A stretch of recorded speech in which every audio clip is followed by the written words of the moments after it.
Sepekan belakangan ini ramai kabar bahwa Polda Jawa Barat bakal mengumumkan nama-nama pelaku pembunuhan ibu dan anak di Subang. Pada hari ini Sabtu, tanggal 18 Desember tahun 2021 bertepatan dengan 4 bulan penyelidikan kasus itu. Tanggal 18 Agustus tahun 2021 sampai 18 Desember tahun 2021. Namun sebelum lanjut, pastikan jari Anda sudah menekan tombol subscribe, dan jangan lupa aktifkan tombol notifikasinya ya. Jika sudah, mari kita lanjut. Selain itu, momen tanggal 18 Desember tahun 2021 pun bertepatan dengan ulang tahun ke-24 Amalia Mustika Ratu, korban pembunuhan ibu dan anak di Subang yang ditemukan meninggal bersama ibunya Tuti Suhartini pada tanggal 18 Agustus tahun 2021 lalu. Tetapi, sampai berita ini diposting Sabtu tanggal 18 Desember tahun 2021 sore, tak ada tanda-tanda pengumuman nama-nama pembunuhan ibu dan anak di Subang tersebut bakal dilakukan Polda Jabar. Padahal publik telah menaruh harapan besar dan menebak-nebak pengumuman dilakukan hari ini, mengingat pada Selasa tanggal 14 Desember tahun 2021 lalu, di sela acara vaksinasi massal di Subang, Kapolda Jabar Irjen Suntana berkata, dari hasil pemeriksaan para saksi kini sudah didapatkan beberapa nama yang diduga adalah dalang pembunuhan ibu dan anak di Subang. Dalam waktu dekat sudah mengarah pada nama-nama tersangka. Mohon doa restunya, ucap Suntana dalam keterangan resminya di Subang kala itu. Dengan bertambah lamanya pengungkapan kasus pembunuhan ibu dan anak di Subang, tidak heran kalau kini banyak orang yang menyimpulkan bahwa kasus ini merupakan kejahatan sempurna, dilakukan secara matang oleh para pelaku sampai pihak kepolisian merasa kesulitan mengungkapnya.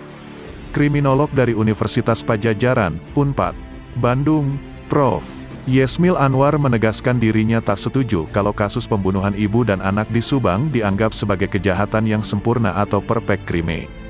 Tidak mungkin, tanpa jejak tidak mungkin, kata kriminolog Yesmil Anwar dalam sebuah rekaman wawancara di kanal YouTube Anjas di Thailand yang berjudul, "Penyidik sudah siap umumkan 2 pelaku Subang." Tidak perfect crime, yang diposting Jumat, tanggal 17 Desember tahun 2021. Tetapi, diakui oleh Yesmil Anwar, pelaku kejahatan tersebut, yang profesional, biasanya lebih maju selangkah dari pihak kepolisian. Bahkan khusus dalam kasus pembunuhan ibu dan anak di Subang, yang sudah 4 bulan belum terungkap juga, Yesmil Anwar berkata tidak hanya selangkah, tetapi mungkin sudah puluhan langkah lebih maju dibandingkan pihak kepolisian. Karena ya suka tidak suka, kita kan tidak lagi mendengarkan klarifikasi update dari tim penyidik mengenai beberapa hal yang memang ditanyakan dari media massa gitu.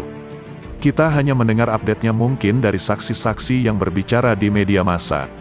Itu tidak ada balance-nya gitu, ucap Yesmil Anwar. Tetapi, Yesmil Anwar menegaskan, kejahatan apapun tak mungkin tanpa jejak. Kejahatan yang sempurna tersebut tak ada. Bahkan kejahatan yang tanpa jejak sekalipun, ucap Yesmil Anwar bukan artinya tidak dapat diselidiki. Itu membuat seolah-olah akan raib begitu saja, disebutkan sebagai perfect crime ya, kejahatan sempurna. Bukan tanpa jejak artinya tidak bisa diselidiki, tapi harus berlomba dengan kejahatan itu. Biasanya kejahatan itu selangkah lebih maju dari polisi gitu, ucap Profesor Yesmil Anwar. Anjas, marwah Polri lebih penting. Kenyataan sudah 4 bulan kasus pembunuhan ibu dan anak di Subang tapi belum juga diumumkan siapa tersangkanya.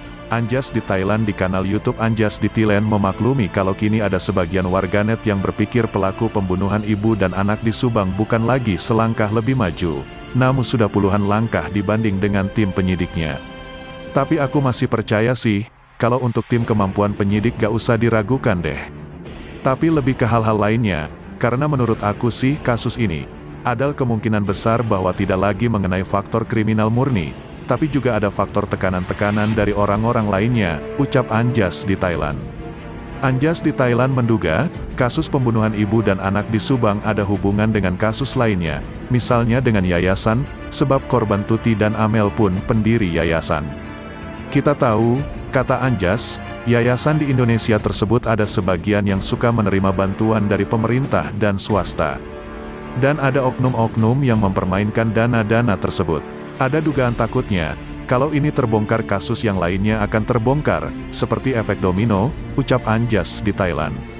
Tetapi begitu, Seberapapun dana atau orang-orang yang ingin diselamatkan dalam kasus pembunuhan ibu dan anak di Subang, ujar Anjas di Thailand, nama besar, marwah, kepolisian Indonesia jauh lebih penting dan jauh lebih berharga dibandingkan cuma uang puluhan atau ratusan miliar ataupun juga belasan atau puluhan orang-orang penting.